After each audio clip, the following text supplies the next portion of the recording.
మీ జీవితంలో అదృష్టం కలిసి రావడం లేదా? మనసు ప్రశాంతంగా లేకపోతుందా? ఎంతో కష్టపడుతున్నా ఫలితం రావడం లేదా?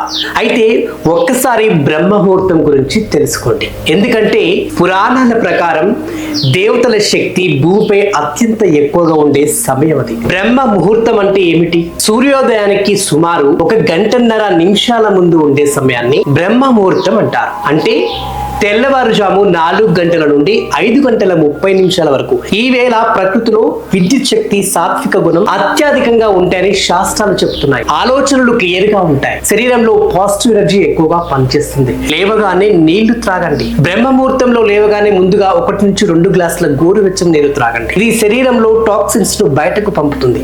జీర్ణ వ్యవస్థను యాక్టివ్ చేస్తుంది. శరీరానికి కొత్త శక్తిని ఇస్తుంది. కానీ గుర్తించుకోండి, లేవగానే మొబైల్ చూడకండి.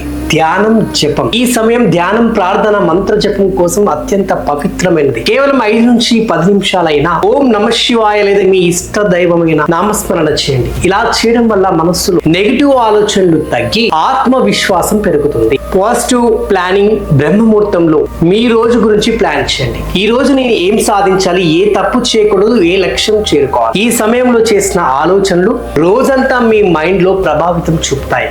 గుర్తుంచుకోండి, మీ జీవితాన్ని మార్చేది అదృష్టం కాదు, అలవాట్లు.